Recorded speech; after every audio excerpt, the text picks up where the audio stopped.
Corey Taylor, frontman do Slipknot do Stone Sour, já se envolveu em polêmicas o bastante para ser considerado um grandíssimo filho da...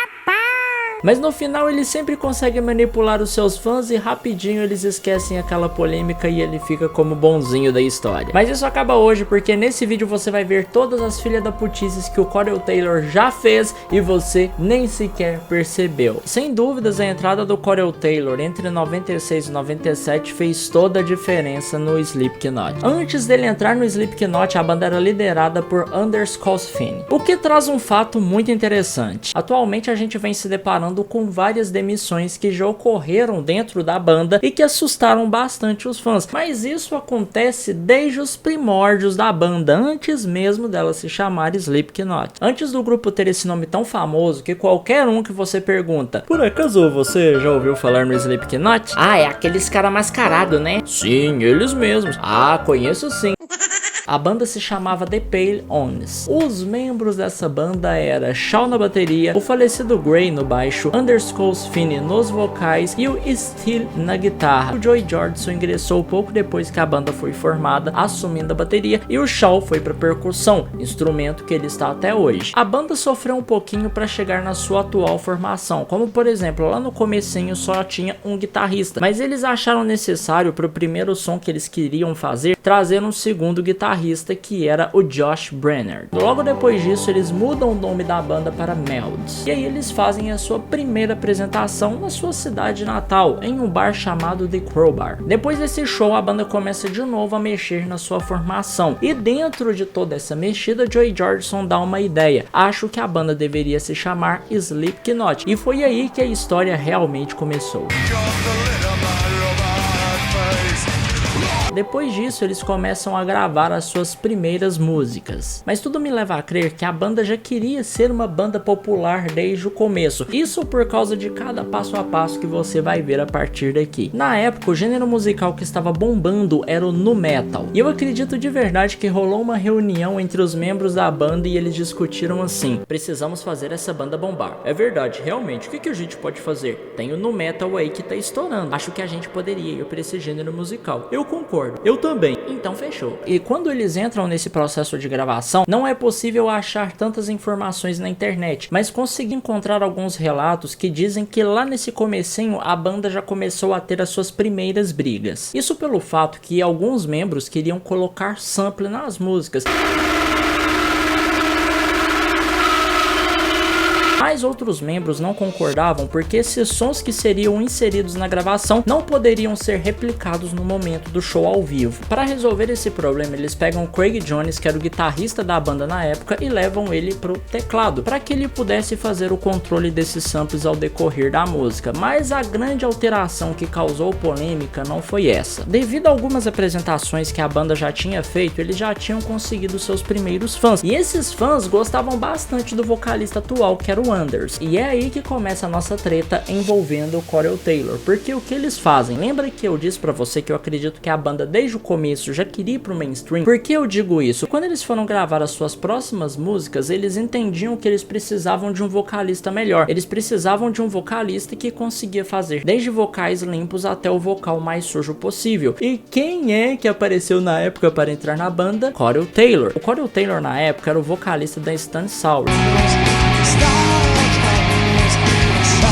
E você tem que pensar o seguinte: se você já teve a sua bandinha de garagem na sua cidade, você sabe que todas as bandas meio que se conhecem, porque esse universo não é tão grande assim. E a mesma coisa era na época, as bandinhas de garagem todas se conheciam. Então os caras eram amigos do Corey Taylor, já conheciam a banda dele e convidam ele para entrar pro Slipknot. Ele não pensa duas vezes, porque o Corey Taylor sempre foi um cara de visão. Ele abandona a Stone Sour e vai pro Slipknot, fazendo com que o Stone Sour fique sem vocalista. Parabéns! E pouco tempo depois eles convocam o James Root para assumir uma das guitarras no Slipknot, lembrando que ele também era guitarrista da Stone Sour, fazendo com que o Stone Sour acabasse. Que maldade você fez comigo. A banda volta apenas em 2002, mas isso é assunto lá pra frente. Os fãs da época não gostaram muito bem dessa troca, porque eles gostavam bastante das músicas do Slipknot com o Anders no vocal, mas a banda sabia que se eles quisessem ir para o próximo nível, não dava pra manter ele lá. Ou seja, eles pegam o cara que criou a banda e agora levam ele pra percussão, fazendo agora com que a banda tivesse 2 percussionistas e 2 vocais de apoio. O vocal de apoio, se você não sabe quando é que ele é usado, a gente consegue ver ele muito bem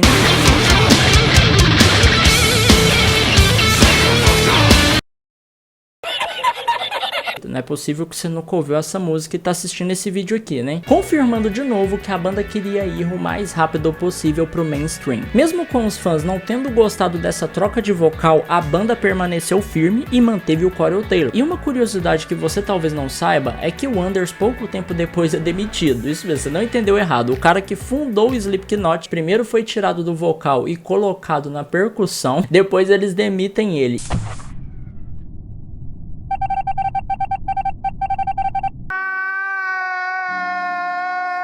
E é aí que eles fazem a contratação do Chris. Alguns anos atrás rolou aquela polêmica que ele foi demitido e aconteceu uma parada que foi bem interessante. Quando, o Corey Taylor anunciou no Twitter que o Chris tinha saído do Slipknot, os fãs começaram a pedir para que o Anders voltasse para a banda, já que ele, além de ser um dos criadores dela, seria muito massa ter um dos membros oficiais ali. E o Anders na época até falou em uma entrevista: não, com certeza eu toparia sim voltar pro Slipknot. E o próprio Corey Taylor também vai lá no seu Twitter e fala: poxa, seria muito massa mesmo ter ele aqui com a gente, um membro oficial. Mas a alegria de fã dura pouco, meus amigos. Pouquíssimo tempo depois, o Anders solta uma nota que impactou bastante as pessoas. Vou acabar com as conversas desconfortáveis que o Slipknot pode ter em relação a mim e responder sobre essa vaga na banda dizendo: eu não vou voltar. Certamente não é por conta de qualquer animosidade que eu tenha, é que eu simplesmente não conheço mais esses caras. Eu geralmente dou aqueles que eu não conheço o benefício da dúvida, mas eu passei os últimos 27 anos em todas as bandas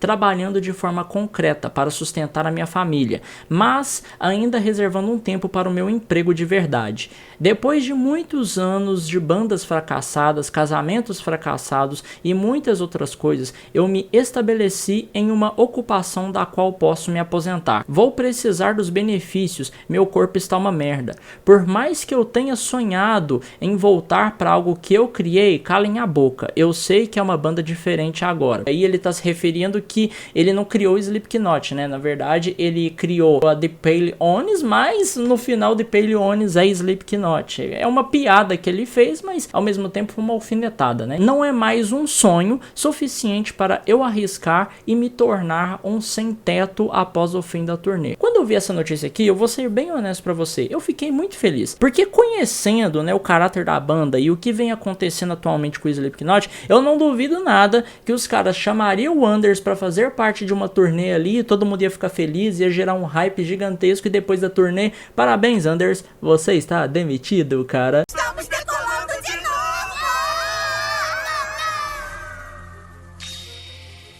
Na minha opinião, o cara foi muito pé no chão, porque eu sei que a maioria das pessoas iriam ter aceitado voltar pra banda, porque é o sonho de muita gente participar de uma big banda que faz turnês mundiais, mas só quem já viveu isso sabe, não que eu tenha vivido, mas eu sei que não é fácil você participar de uma banda que raramente você vai ficar em casa. Esses músicos famosos estão perdendo a criação dos seus filhos, acabam ficando muito tempo longe da família, da esposa. É o caminhoneiro da música, tá ligado? Ok, mano, mas me explica, por que é que o Corey Taylor é um FDP? Bom, as coisas começam quando você para pra pesquisar um pouquinho mais sobre ele e aí você começa a manjar os modos operantes do Corey, ou Corey, sei lá, chame como você quiser. Eu percebo que ele é um cara que sempre gosta de trazer os holofotes pra ele, desde o começo da banda. Você vai ver que ele tá sempre ali em uma turnê, fazendo um show solo, cantando as músicas que são do Slipknot. Você vai perceber que nas entrevistas ele tá sempre respondendo pela banda. E não só isso, eu sinto um clima meio estranho ali dentro do Slipknot, mas eu vou falar disso depois. Vamos falar aqui agora das tretas. Vamos começar pela demissão do Joey Jordison, que rolou lá em 2013. Graças a Deus eu vi a última formação original da banda, um show que aconteceu no Monsters of Rock aqui em São Paulo, e eu lembro que me assustou pra caramba, porque eu tô lá curtindo o Slipknot e de repente Joey Jordison foi demitido. E ninguém sabia qual era o motivo que tinham desligado ele, era tudo especulação. Até que 3 3 anos depois, Joey Jordison vem à tona falando que ele tava com um problema de saúde, e por causa desse problema de saúde ele não conseguia mais tocar bateria. Tô sabendo, vai. Mas as coisas não fazem nenhum sentido quando você para pra pensar que Joey Jordison sai do Slipknot, logo em seguida ele abre uma banda chamada V-Mike pra tocar o que? Bateria. Pera aí,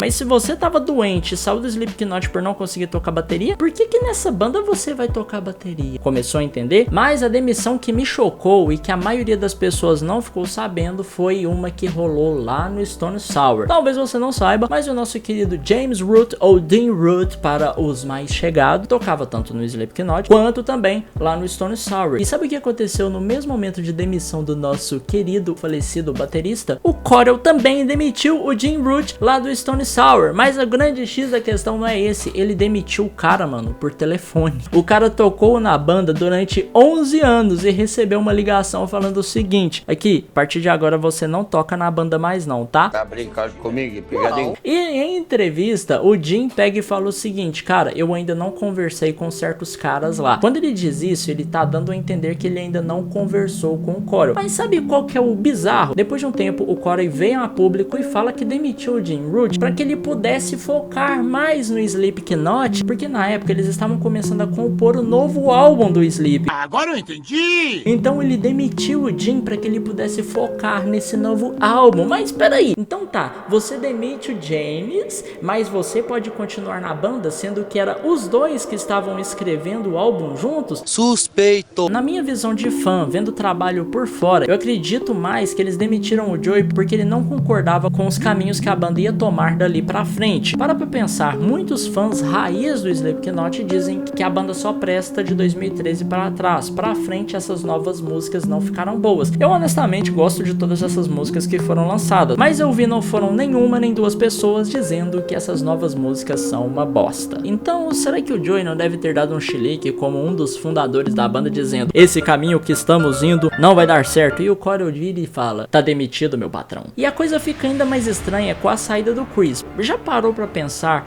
que o Chris processou a banda por corrupção enquanto ele ainda estava trabalhando na banda? Que sentido faz eu estar trabalhando em uma empresa e processar ela? É óbvio que eu vou ser demitido se isso acontecer. Não faz sentido nenhum. E de novo, o Slipknot, que deve ter uma super equipe de marketing, consegue contornar toda a situação e todo mundo esquece aquilo. Mas recentemente temos uma nova demissão, que foi do último baterista que estava tocando até então, substituindo o nosso Joey. E aí, quando você dá 5 minutinhos de pesquisada, você descobre que o Jay está doente e vai ter que fazer uma cirurgia por causa de um desgaste no osso. Tá, então o que você concluiu, cara? Eu concluí que o Corey Taylor parece ser um cara que, se você vai trazer prejuízos pra banda, tchau, tá demitido. E honestamente, essas demissões sem pé nem cabeça me passam mais a sensação que ele quer ter controle total sobre a banda. Mas o que você acha? Concorda comigo? Discorda? Deixa aí nos comentários que eu quero saber a sua opinião.